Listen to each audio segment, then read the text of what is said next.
Assalamu alaikum wa rahmatullahi wa barakatuh. Thank you so much for tuning in to Warwick episode Ramadan series. As we are entering the last few days of the holy month of Ramadan, during lockdown, we are leading to a very important discussion of mental health. This week in UK, is Mental Health Awareness Week. This initiative is done by Mental Health Foundation. Before we begin and dive into our conversation, we'll have a quick recitation by Brother Suji. أعوذ بالله من الشيطان الرجيم. بسم الله الرحمن الرحيم. والذين ينقضون عهد الله من بعد ميثاقه ويقطعون ما أمر الله به أن يوصل ويفسدون في الأرض أولئك لهم اللعنة ولهم سوء الدار. الله يبسط الرزق لمن يشاء ويقدر وفرحوا بالحياة الدنيا وما الحياة الدنيا في الآخرة إلا متاع. ويقول الذين كفروا لولا أنزل عليه آية من ربه قل إن الله يضل من يشاء ويهدي إليه من أناب.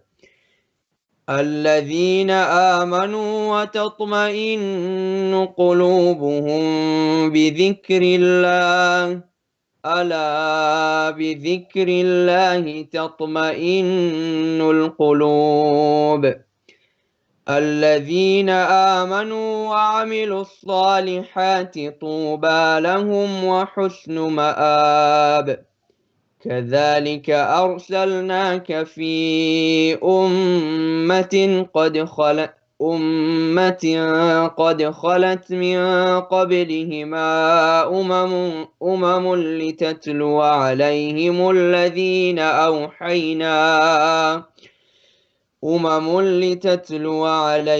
الذي أوحينا إليك وهم يكفرون بالرحمن قل هو ربي لا إله إلا هو عليه توكلت وإليه متاب. ولو أن قرآنا سيرت به الجبال أو قطعت به الأرض أو كلم به الموتى بل لله الأمر جميعا. أفلم ييأس الذين آمنوا أن لو يشاء الله لهدى الناس جميعا. ولا يزال الذين كفروا تصيبهم بما صنعوا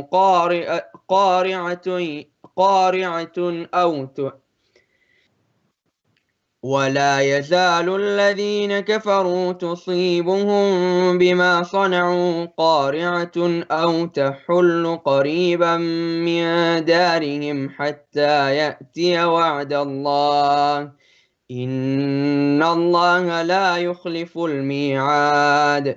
ولقد استهزئ برسل من قبلك فأمليت للذين كفروا ثم أخذتهم فكيف كان عقاب.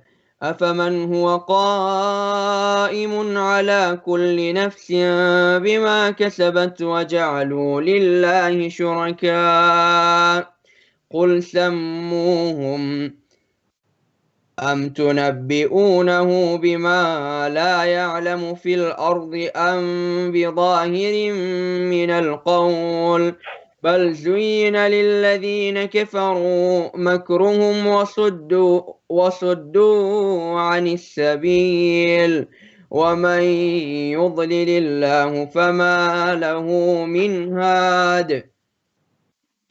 لهم عذاب في الحياة الدنيا ولعذاب الآخرة أشق وما لهم من الله من واق مثل الجنة التي وعد المتقون تجري من تحتها الأنهار أكلها دائم وظلها تلك عقبى الذين اتقوا وعقبى الكافرين النار صدق الله العلي العظيم.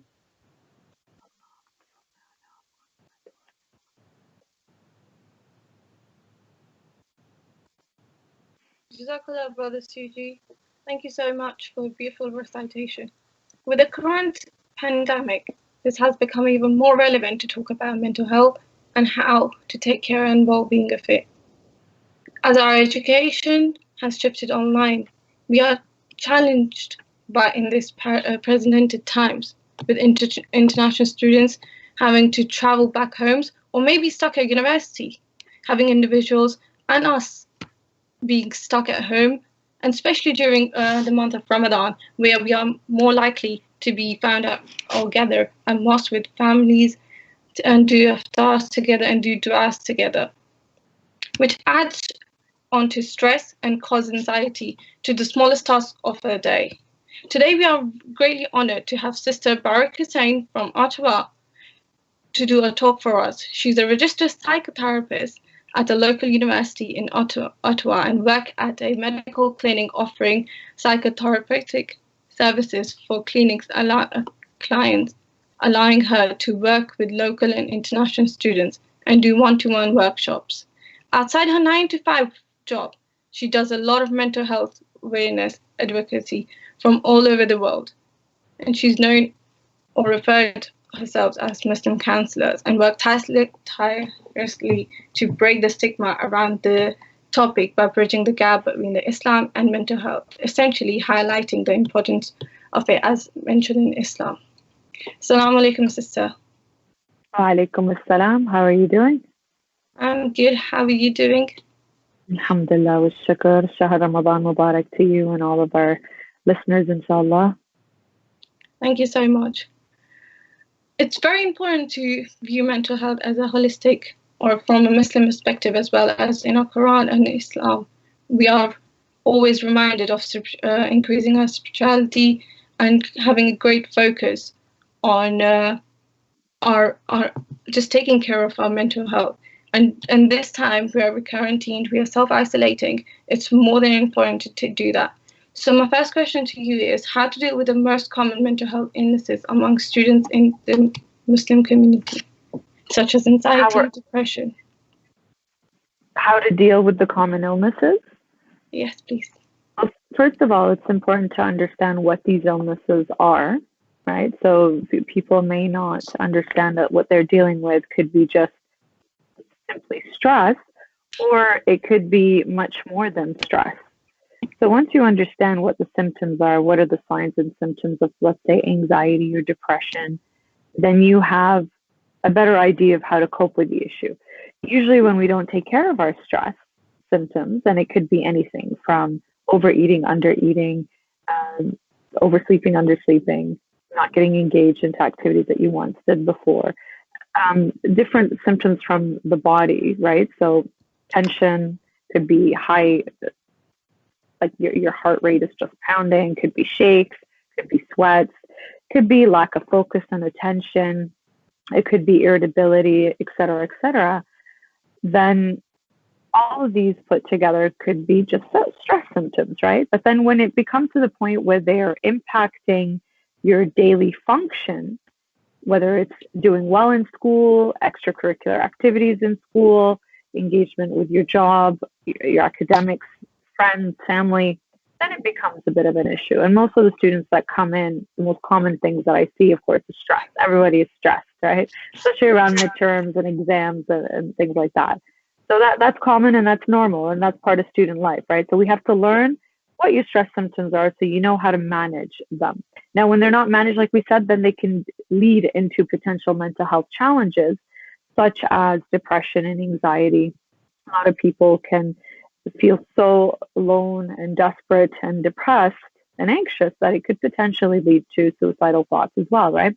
There's also addictions, mood disorders, and there's also a lot of issues that we have within the cross-generational factors that we have, and cultural issues where families and society expects the young Muslim living in the West to adhere to certain aspects of what the culture and, yes, the religion and the home culture and customs versus what's expected at university. I'll give you a quick story. When I was in high school, I remember during the day that they used to have these shows in the auditorium called air bands. I don't know if that's still happening. So basically, people just mimic themselves being in a music video live on stage. They're dressed like them, they move like them, and full gear, everything. They think they're in like a Madonna video show. That's basically it. So I remember as a 16-year-old walking past, what is all that noise? What's going on in there? And I was curious, and I poked my head in. And I'm like, wow, what is all this, right? And so this is what I saw during the day as a young, the Western kind of culture. This is normal. Everybody was having fun. They're engaging and they're dancing and singing along with this. And of course, as a conservative Muslim from an Iraqi Karbala'i family, it's like, what is this, right? So after that same evening, subhanAllah, my community had rented out the same auditorium for a majlis. And it was interesting as a 16-year-old to experience that cultural clash of, this is who I am during the day. This is what is around me. This is what I'm exposed to. This is what I'm bombarded with. And then in the evening, the same place had Majlis Hussaini up on stage, where earlier in the day, there was something very different. So you see how this is a clash right there that we all experience. And for me personally, I found that to be quite a symbol of us young Muslim students growing up in the West, where we have these clashes that impact us so much on an emotional level, on a mental level, and a spiritual level. And I'd say these are normal things. We have to learn how to engage with this, right? Now, of course, it's no longer on stage. Now it's on our phone, the social media, and how that has such a huge impact on our youth today, where we're bombarded now, not just at a specific time at school or at university, but any time you are bombarded by this type of what we consider facade, right? It's not part of, it doesn't align with our morals and values, right? So you're constantly bombarded by these things that can impact you in the form of influencers, right? And what kind of influence are you being impacted by? So I know we kind of steered off a little bit off topic, but these are, I think this in a nutshell kind of expresses and talks about what students in the West, Muslim students, experience. You have that bombardment of this type of influence that can impact you and your mental health. Absolutely. Yeah, you're correct. Like how as Muslims, we feel socially distanced from our peers during the day, as you described it, and struggle to fit into our certain cliche or what Muslim students should be, or just students in general. And, we feel that we find it difficult to cope with, and during the university it is a bit tricky making consistent friends, for example, or just reconnecting with people with the same faith sometimes lack that background. So my question to you is, just from what you just said, is like, what advice would you give to those students or people who are just struggling at the moment? Well, to be aware that what you are experiencing is normal and common, first of all. So we need to normalize that these kind of struggles are normal. We all experience them, especially going through university, where you are exposed to different philosophies, different ideas, different concepts, very different perhaps than what you were brought up with in a very sheltered environment, whether it's within the mosque community or within the home. So going into university, post-secondary education, it's normal that you're going to be exposed to all sorts of philosophies and topics. This is the opportunity for you to explore them, right? While still holding on to your own. If anything, it can engage you to learn more about your own. I'll give you a quick example again, which I think we've all experienced.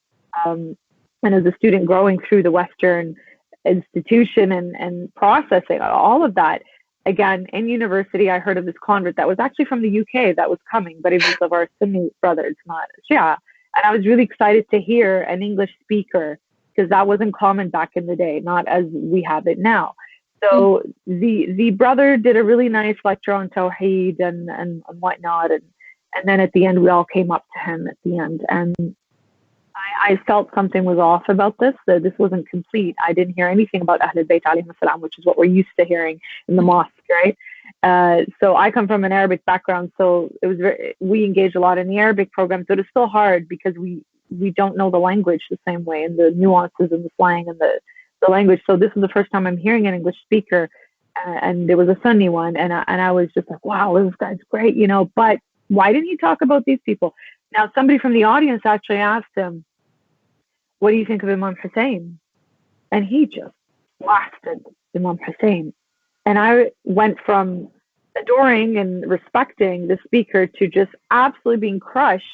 How is he saying these things against the grandson of the Prophet? My only defense at the time, because I wasn't very, let's say, educated or read, I inherited my Shia Islam. I didn't really know much about it than what learning from home and at Majalis, not really picked up books yet at this point, doing my own research. All I could say in defense in that moment was, but he's the grandson of the Prophet. How could you say these things? Somebody who was well versed in this type of dialogue. There's no way I could discuss anything with him. But I recall, and I'm sure most of us, once we come across ideas that are very different to our own, and especially something shocking like that, I remember the rest of the afternoon walk around somewhat in the, I wouldn't call it despair, but just feeling very sad that I didn't know much to say back to this person, but was shocked that somebody would say something like that. And it's normal that we can experience this.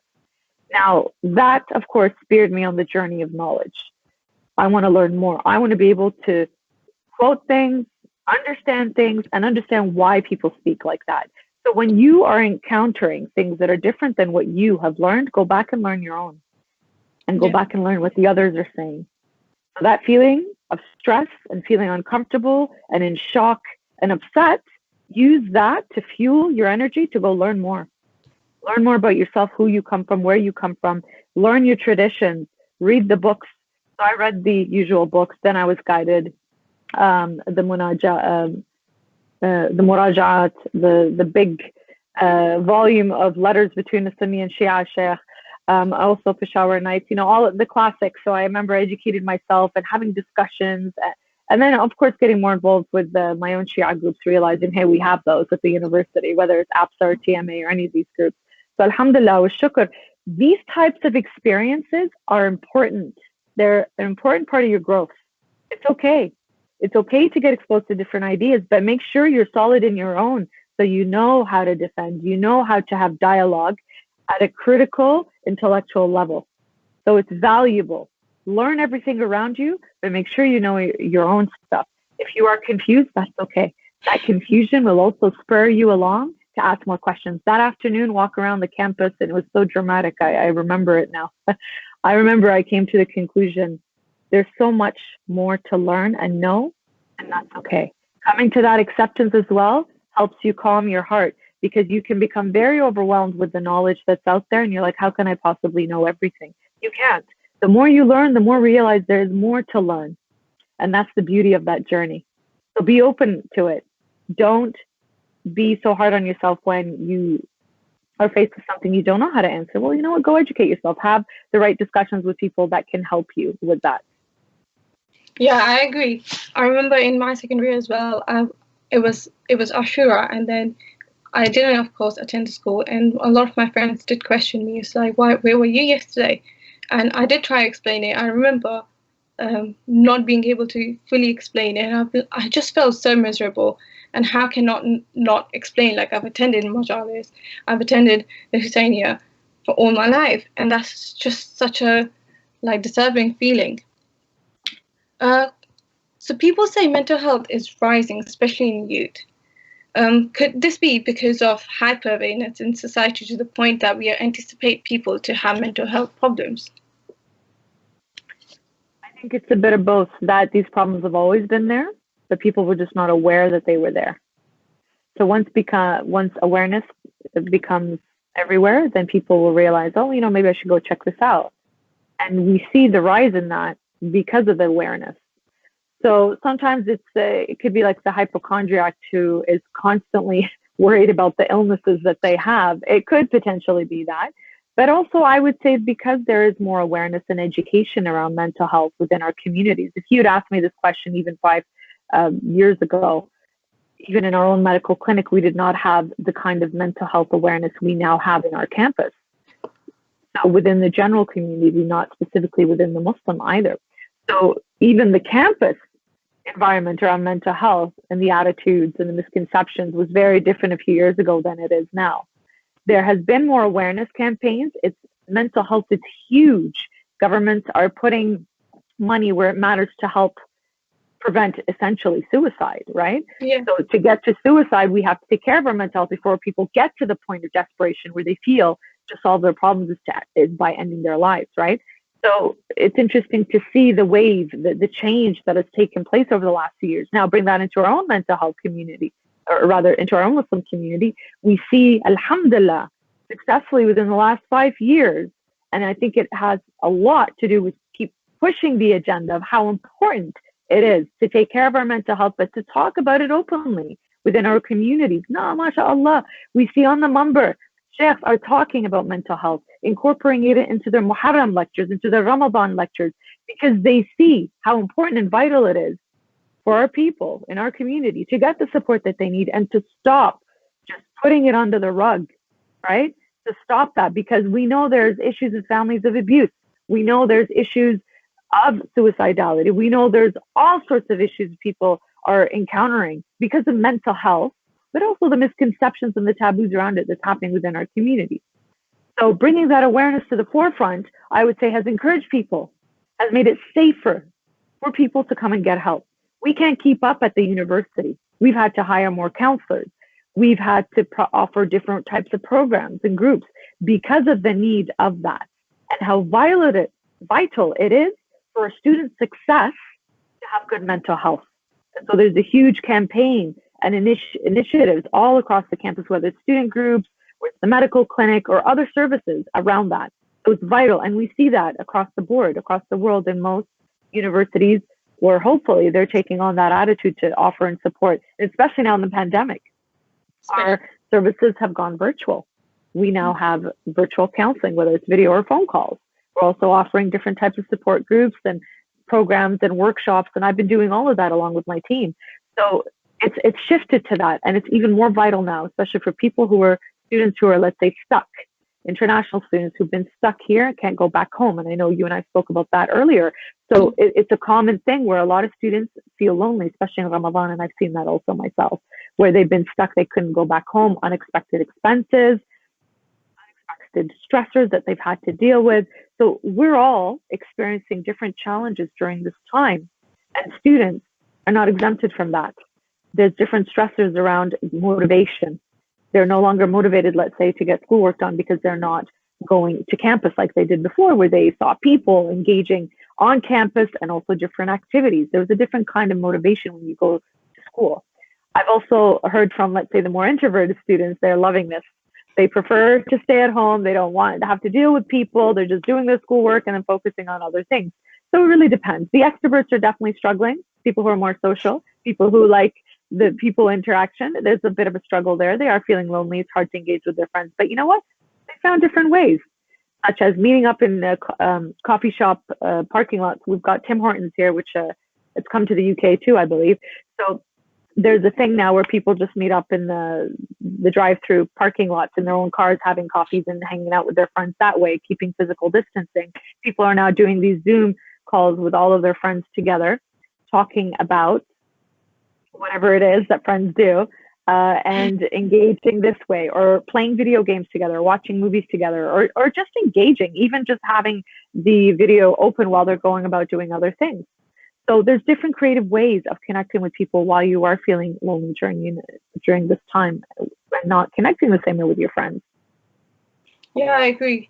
I do struggle sometimes just connecting with people, like just online as well. We're bombarded like just all the Zoom calls, Skype calls, or we like There's a new thing, house party nowadays going, and we just have to be all the times on the social media sometimes. But of course, for the extroverts, it is a bit of a challenge, and sometimes not just meeting with the people, I guess. And with international students, you do have like they might be just stuck home.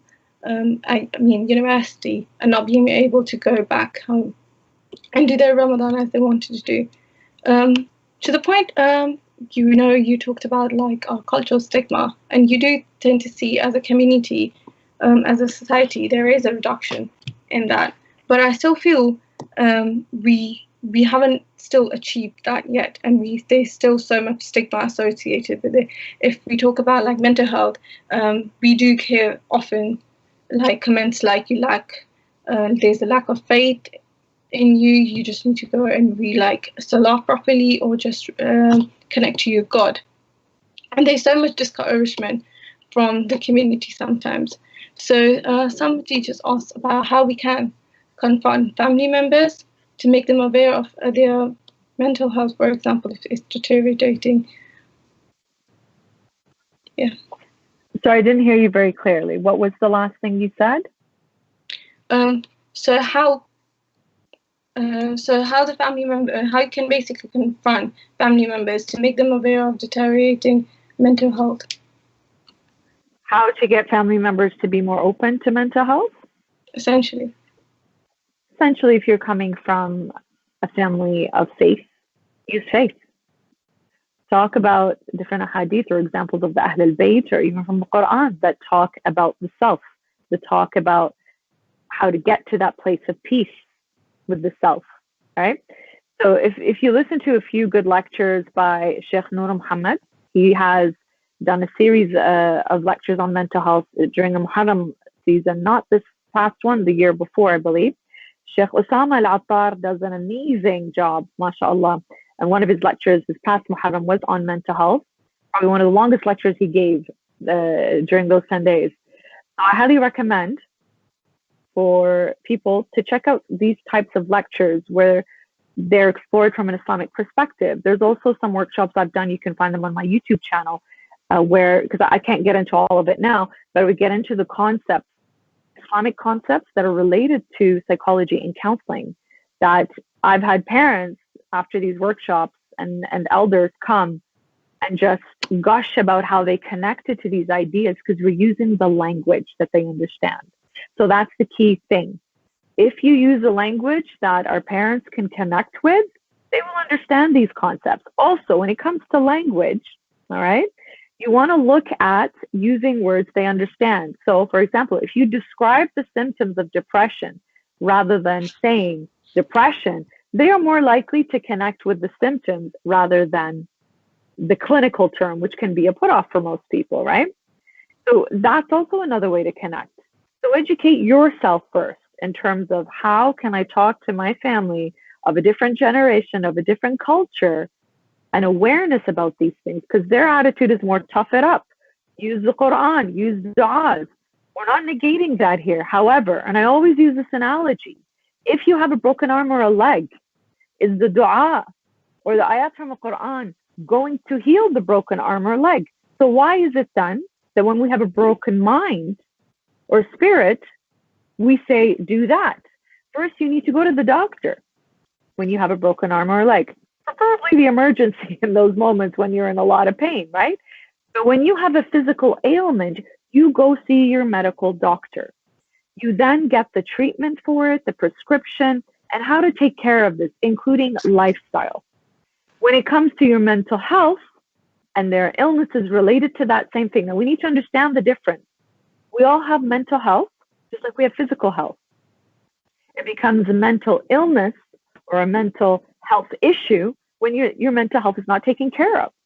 So physical health, it talks about making sure you're eating well, you're sleeping well, you're being physically fit, you're eating healthy things, right? You've got all these things that we imagine when we talk about physical health that makes sense. Well, same thing when it comes to your mental health.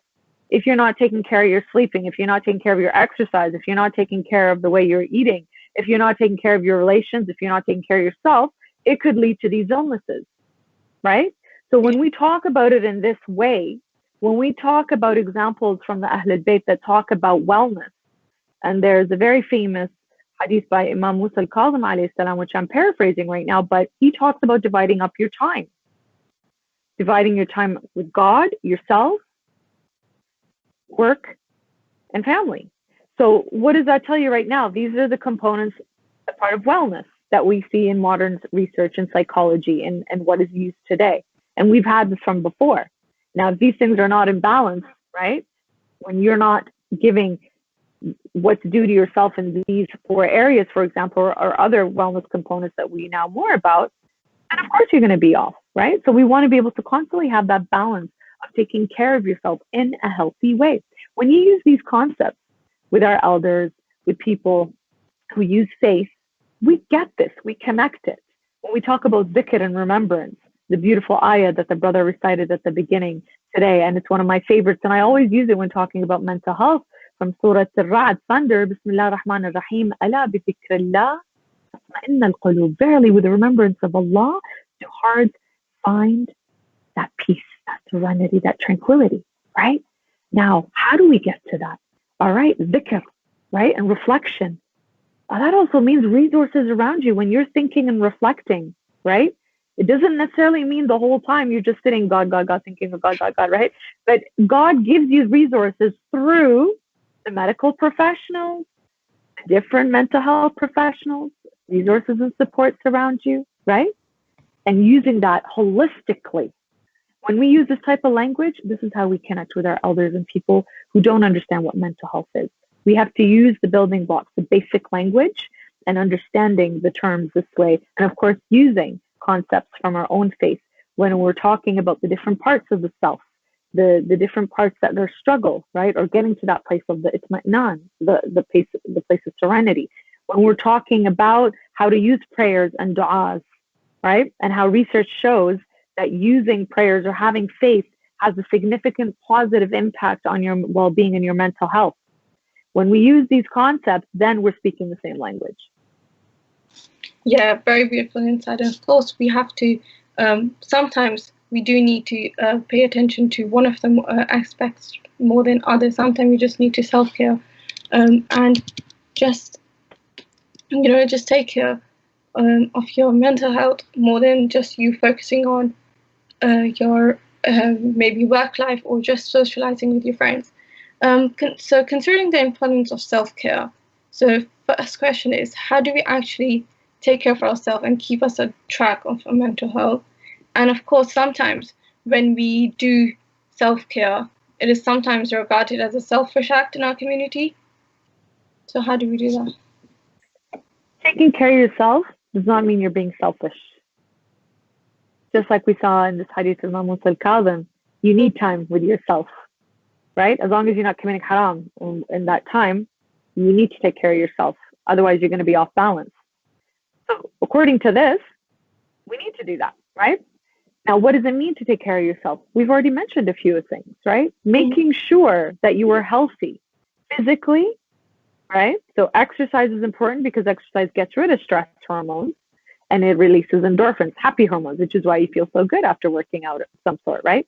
Then you have eating, because diet is a huge part of maintaining our wellness and our overall mental health to begin with, right? What you put in your body, that's why we hear the saying, you are what you eat.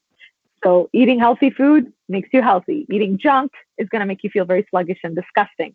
And as students, sometimes you just don't have time to make meals. And that's why when I have students and we talk about this, we look at actual meal planning. We actually go through what a whole week of meal planning looks like. Because some students who leave home and are on their own for the first time, what are they doing? They're eating mac and cheese, right, out of the box, or buying pizza or burgers, not realizing that doesn't really consist of a healthy diet, right?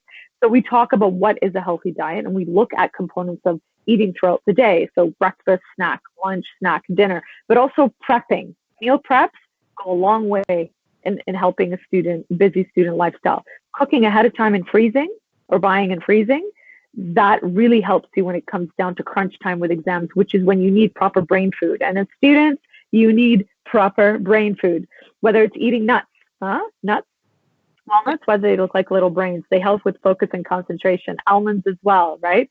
Lots of foods, fruits and vegetables are important to keep you alert.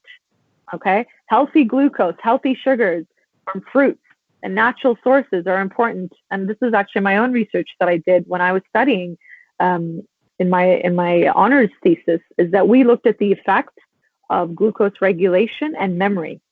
And that research showed in the end that having sugars while you are reading, okay, shows a significant result of maintaining the information. Pretty interesting, huh? So healthy sugars, and after that research that I did, I constantly made sure that I had sugar. Now that doesn't mean junk food, right? Sweets, and chocolates and all the biscuits and all that kind of stuff, but having healthy sugars from natural sources, that helps a long way with that. Keeping hydrated, coffee. Each time I come to England, I'm shocked by the amount of coffee that people drink, right? So caffeine can have a negative impact on your diet, and also right? It gives you the jitters, the shakes. Sure, once in a while it can help you stay at night when you've got those all-nighters, right? But the overall impact of that, especially withdrawal, especially during Ramadan, I'm sure you've been those caffeine and smokers are seeing the withdrawal effects of these types of addictions because they are addictions, right? So these are just a small few ideas. And I do whole sessions with students when we talk about what is proper healthy diet. And we look at ways, and we even look at recipes, and I actually share with them a list of resources of what do you call them? Not tricks. The word just slipped my mind right now. I don't remember, but it's like right at the tip of my brain. Fasting brain. That's what I'm not remembering right now. Not tricks. It's not coming. Anyhow, just little basic tricks on how to meal prep and like cook a whole bunch of stuff, put them in little bags, not boxes, containers, take a while to defrost, and then heat them up on the stove using that instead of microwaves, because microwaves are not very healthy, right? So alhamdulillah, I find when you have an overall balance of eating well, sleeping well, exercise, healthy relations, getting rid of toxic people and energies, these are your basic stuff. And then holistically, including spirituality and religion. Absolutely. I'm a big proponent of that. It is all about the holistic, including everything. These are your basic stuff. If these are your basic stress management skills as well. When you have all of these in balance, especially when you're dealing with difficult situations, because life happens, like what's happening right now with the pandemic. We are losing. Yeah, you got deadlines, you got friends drama, boy-girl drama, which is normal in university as well. This is the age where we're getting to know each other for the purpose of marriage, or at least we hope for marriage, right?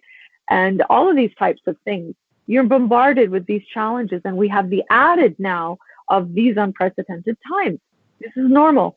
This is normal. This is life. How are you going to cope with these struggles? So we look at locus of control. If you cannot control the basic stuff that you have control over, such as eating, sleeping, exercise, and these types of things, how are you going to deal with these challenges outside of that? It's vital that you focus on these things. When these are in balance, you feel better. The situation doesn't change, but you feel better.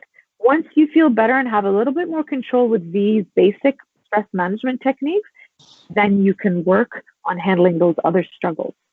Then you have a different attitude and perception on how to cope and deal with these challenges that are going to be there, because that's life.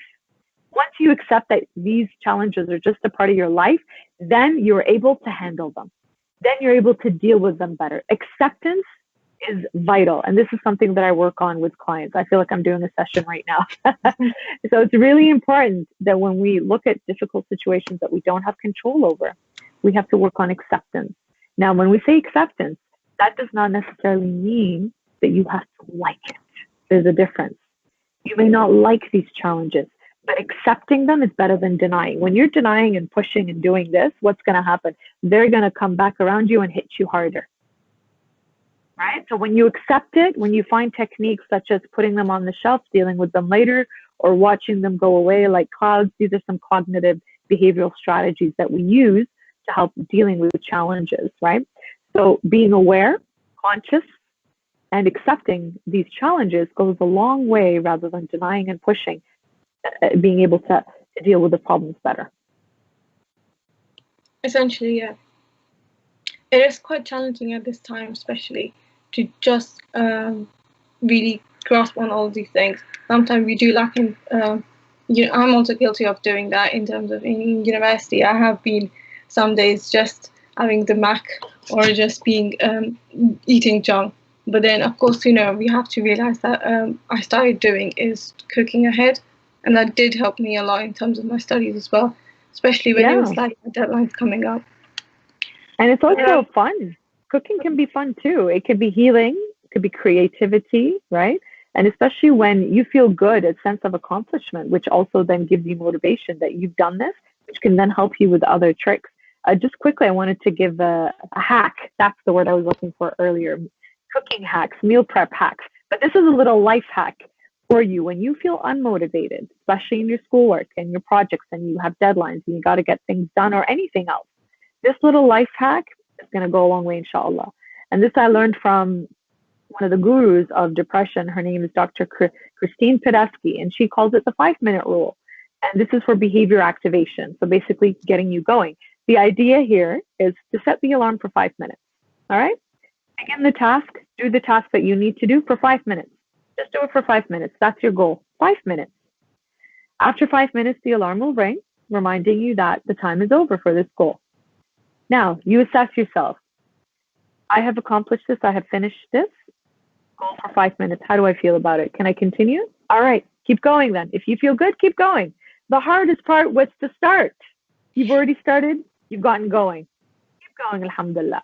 Now, for those of us who feel after 5 minutes, no, I don't feel like it. I just don't feel like doing it right now. I don't feel I can continue doing it. Don't feel bad. You've accomplished the goal. It was the goal to finish it for 5 minutes, and you've done that, alhamdulillah. Pat yourself on the back for accomplishing the goal for 5 minutes. Put it aside, go do something else, and come back to it later. So this is a little trick that kind of helps you get going when you're feeling stuck and unmotivated. Hopefully that would be really helpful in me starting some of my assignments, which I sometimes do struggle, like just to get started. Of course, when you get into it, you can just do it. Next question we have is like, how can we best help a friend or relative suffering through mental health issues or illnesses such as depression, especially if they are struggling, but they are refusing to take the help? Or how do you just sit them down and just talk to them? Because sometimes you do have friends or your relatives just, explaining the situation, but sometimes you just don't know how to respond or how to just best deal with it. And it's common, again, that a lot of people who are struggling with mental health issues or anything else may not reach out, but can show some of the signs and symptoms, right? So you feel that something is off. And, we live in a culture where people are like, hey, how's it going? Or as the UK folks say, you okay? I remember when people would say that to me, I'd be like, yeah, I'm okay. Is something wrong? And I realized it was an expression, just like how here in Canada we say, what's up? How's it going? So I realized when people ask that, it's like, you okay? I felt it was like I actually had to answer, yeah, I'm okay. So we live in a culture where you okay? Hey, what's up? How's it going? Well, we need to go deeper with people because that doesn't really start the conversation right there when you just say, what's up? What's going on? When you know that somebody is struggling, we want to go a little deeper. Hey, how about we meet up for a coffee? Now we have to do these virtual dates with our friends, right? So it's important to pick up the phone and actually call somebody, meet up with them. Again, keeping in mind physical distancing and what we're going through right now. But if you do know that somebody is struggling, keep at it. Keep at it, showing support. And what does showing support mean? It means we can't play the haram police. No judgment. When somebody comes to you and says, I've had thoughts of killing myself, you're going to hell. Haram, you can't do that. Do you think that person's going to come to you further for help when they're being judged so harshly? Right? So it's very important that when somebody comes to you, show support, acceptance, even if you don't like what they have to say. No judgment, and just being there. Being a shoulder to cry on. All right? So offering support and helping your friend this way. How do you offer back? Or when, let's say you were the one who goes and talks to them, say, I've noticed these things about you. I'm really concerned. I'm here if you need to talk. Let's talk right now, or let's talk when you're ready. Sometimes they could be so depressed in the states of deep depression, they won't respond at all. So you have to take a step further. Have to say, let me take you to the doctor. I can come with you to your doctor's appointment. So encouraging and showing support. All right. So constantly showing support is not playing the haram police. It's showing that you care, showing that you are not using judgment and are there for them. Maybe somebody else can go to them, right?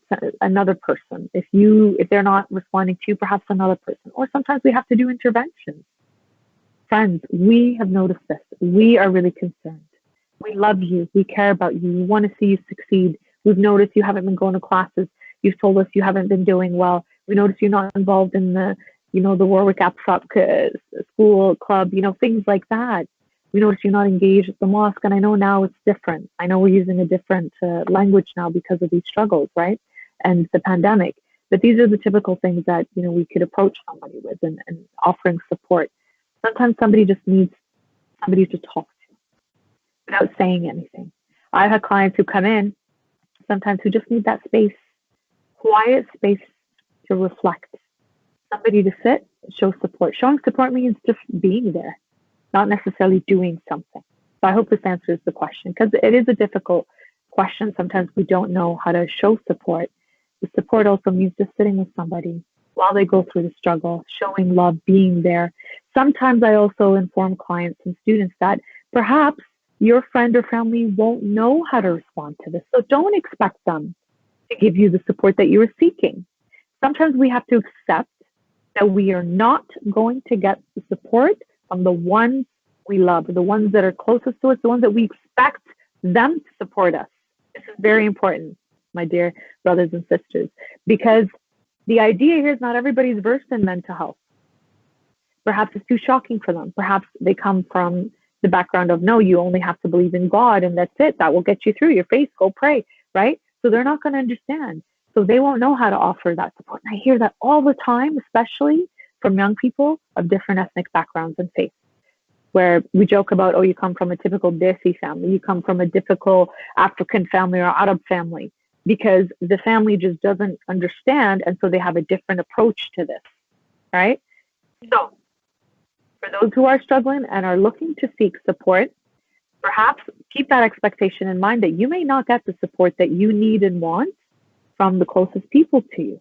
Don't let that stop you from getting support elsewhere. In the UK, you have the Muslim Youth Helpline. Call them, use them. In North America, we have the Nasiha Helpline. Call them, use them. These are free supports for the youth, including university and post-secondary, anybody really, with trained counselors of a Muslim background. So they know the nuances. They know the language. They know the culture. They get it. They can support you and also potentially refer you on to actual counseling supports. Now, for those of you in university, you also have access to counseling from your own counseling services on campus, just like what I do in my field. Absolutely. Yeah. And sometimes we have people coming in and because they hear of me outside of the university and they're students, they come seeking support. Those are the lucky ones that get the counseling supports from us, because unfortunately I can't offer counseling outside of what I do in my university. I don't have a private practice right now. However, people that do come to me, I refer them to my own friends and colleagues who do private practice. So I still encourage people who are listening today, if they feel comfortable reaching out and want to ask questions or support, and I get that all the time. I cannot tell you how often, daily, I get requests for support. Although I cannot do it myself, I will, inshallah, do my best to connect you to the appropriate resources depending where you are in the world. Because mashallah, there are so many other people who are offering counseling supports. It's just important that you take the first step to reaching out. I hope this answers the question.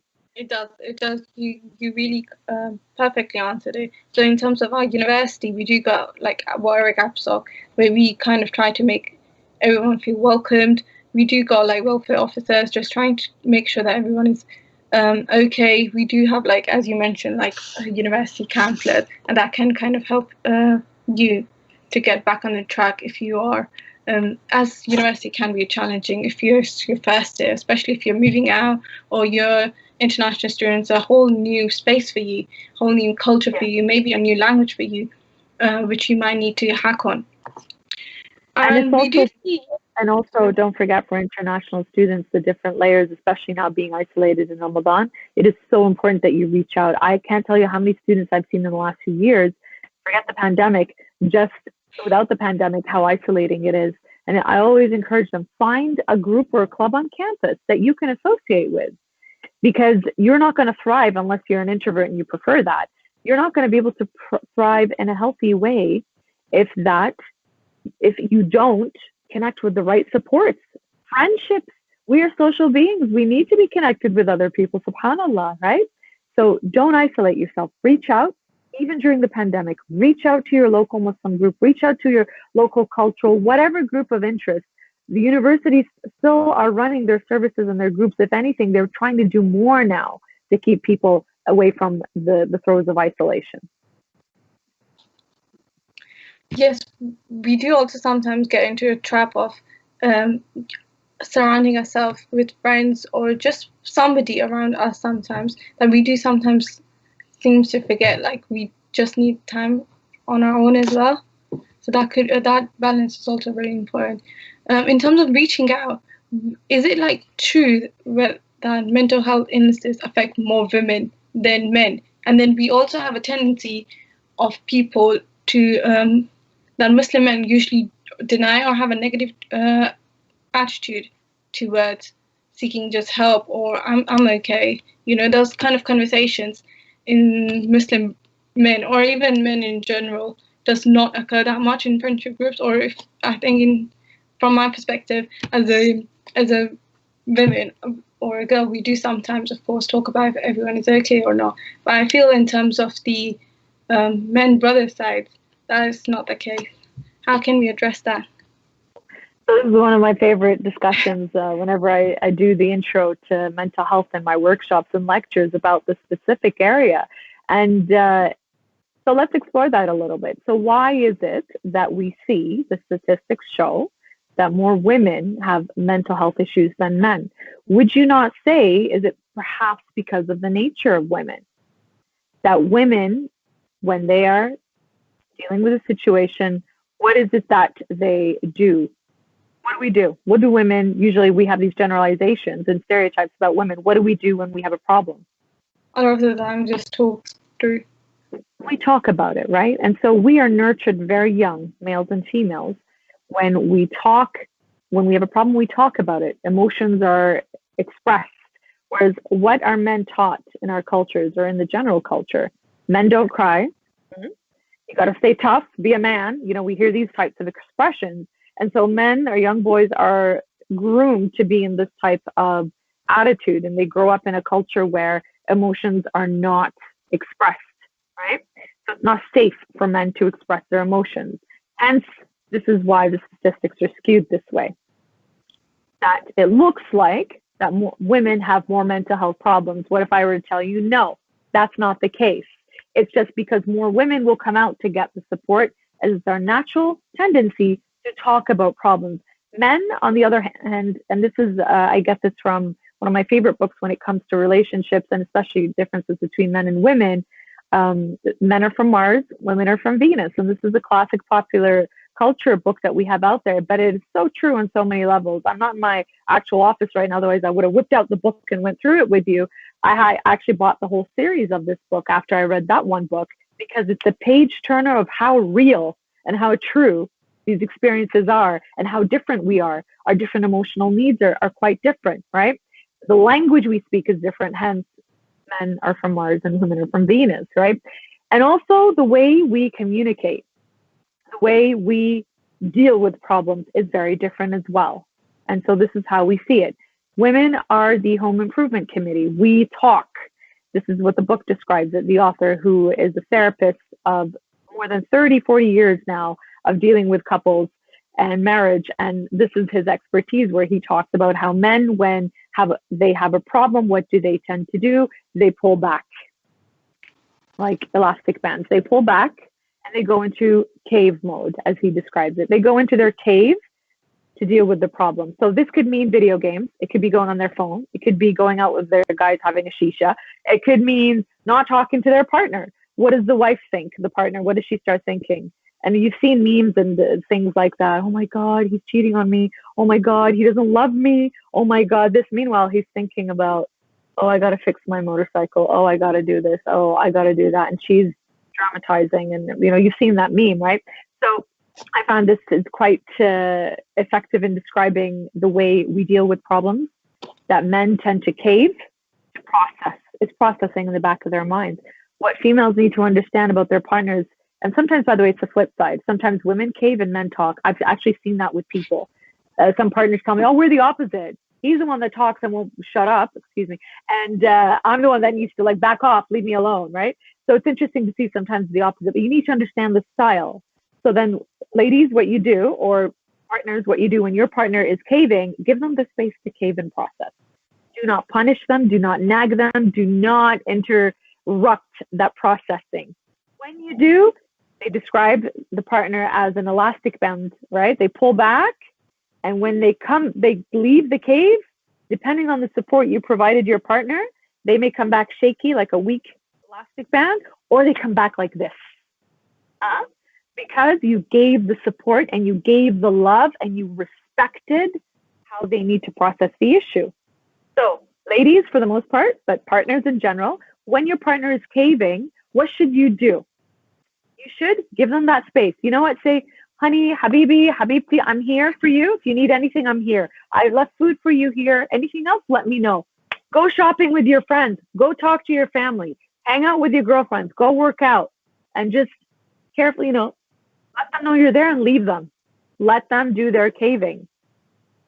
This is why they come back like this, because they feel respected and supported. Show support to your partner. Understand what their language is.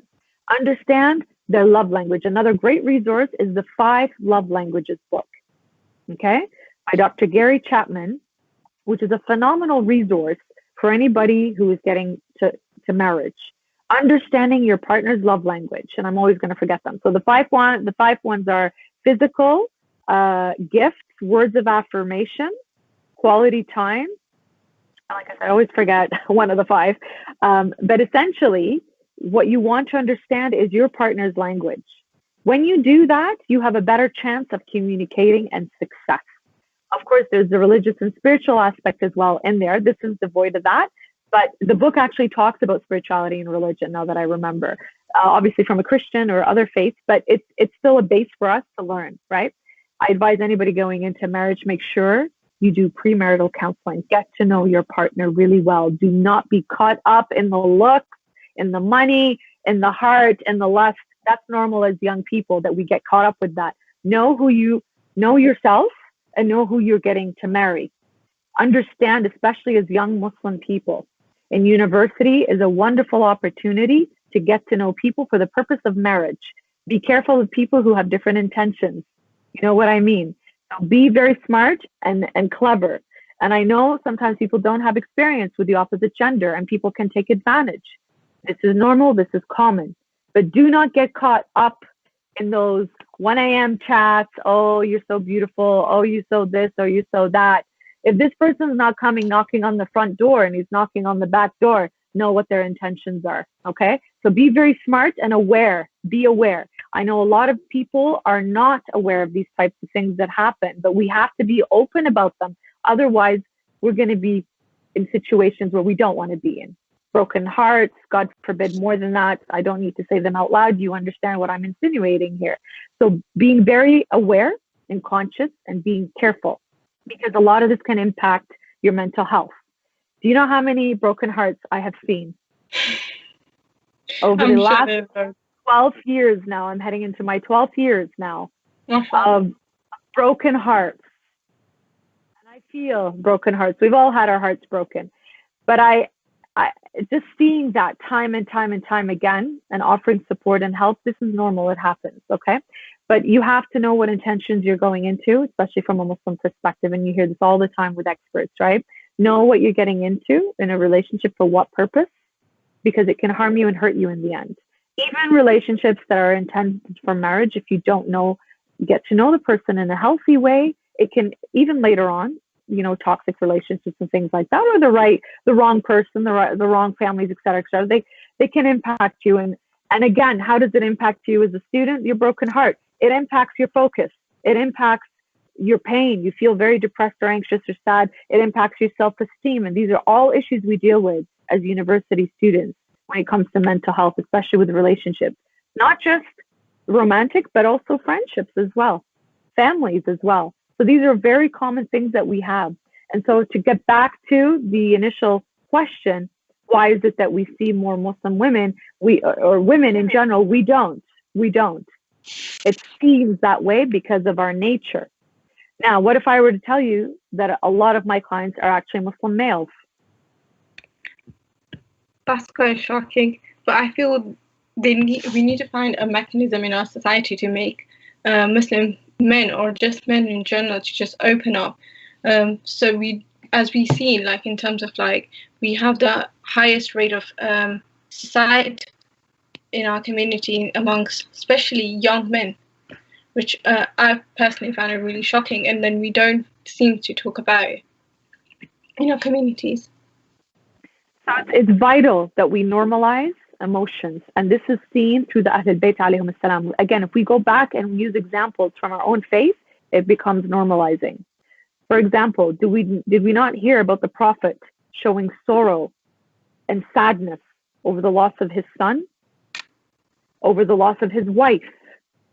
We know this. We've heard this.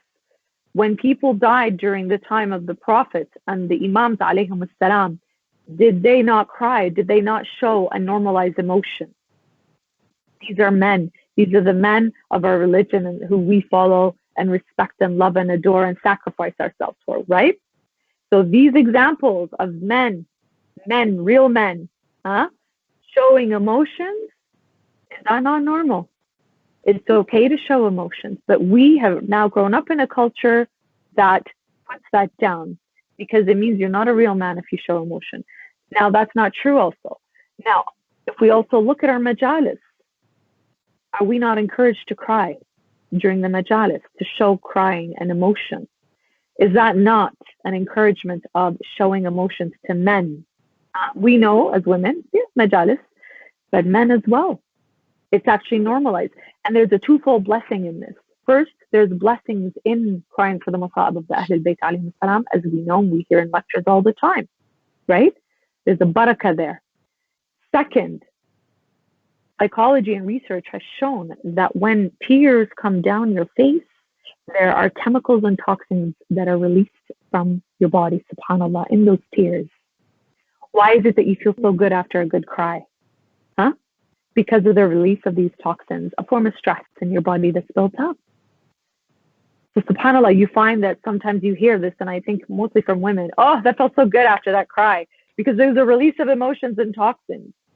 And so there is this movement now of encouraging men to show emotions, to feel safe in open spaces expressing emotion, but also expressing sadness as well, and not just in the form of the majlis, which doesn't lower your manlyhood, because being a man doesn't mean keeping in your emotions, being this tough person.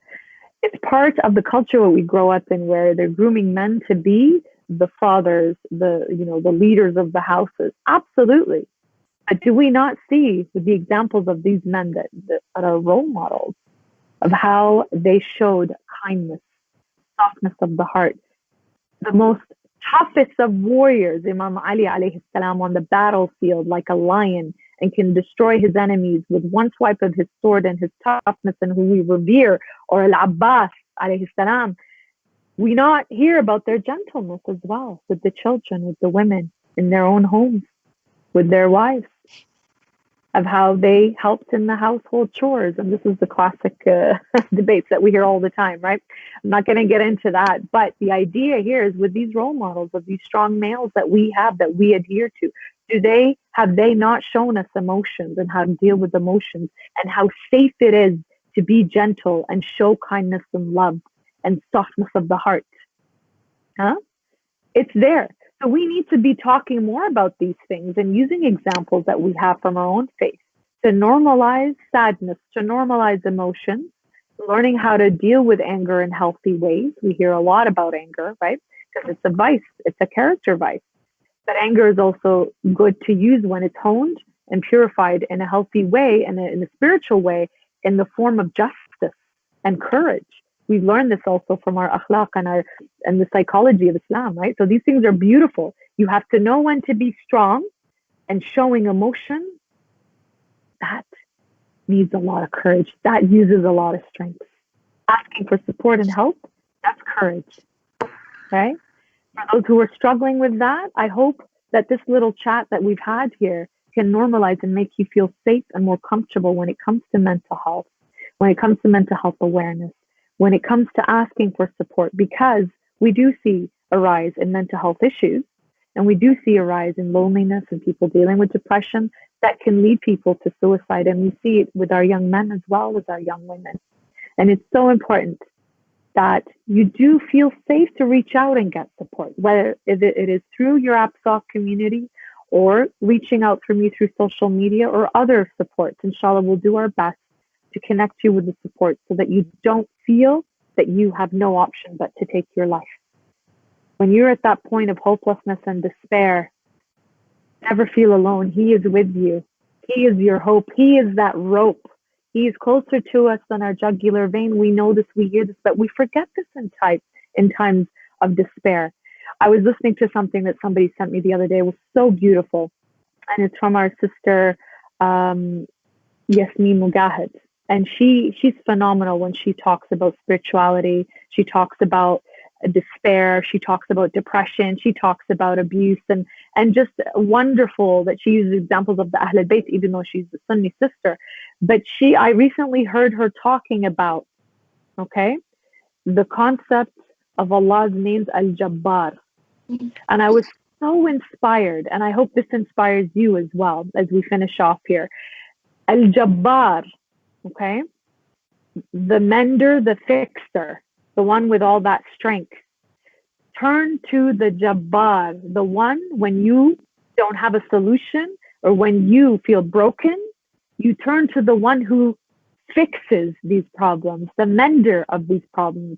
It's a whole, she gave a 10-minute talk on it. I'm giving you the ending part of it. How inspired I was because this, subhanAllah, is one of my favorite names of Allah's names, Al-Jabbar. I find there's such strength in that word, right? And it is rooted, if you come, and she talks about how algebra is rooted from the word jabr, and essentially it means to fix problems, to fix. And so I found that so neat. And when you connect it this way to the mender, the fixer of all problems, then who do we turn to in these times when you're feeling so hopeless and in the point of despair? Don't ever feel the lack of despair. Turn to the one who is Al-Jabbar, who is always there with you. And especially during these holy days and nights that we are experiencing with the blessings of Shahr Ramadan and Mubarak, don't ever feel that. And we just experienced the last few days of Layali al-Qadr.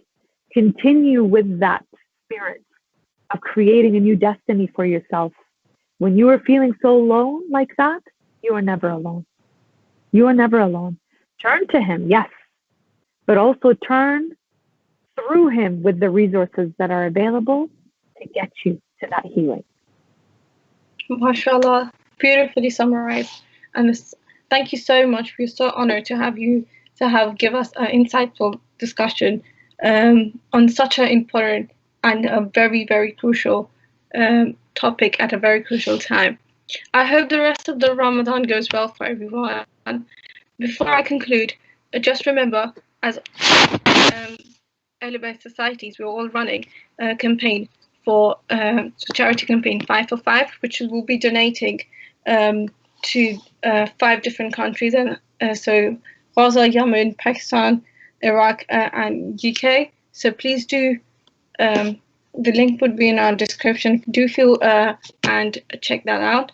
Thank you so much for your time, sister. My pleasure, sister. It's been my honor, and I encourage you to keep doing what you're doing with these beautiful series, speaking with different people of different backgrounds, and especially taking on this topic and opening it up to your audiences and encouraging them.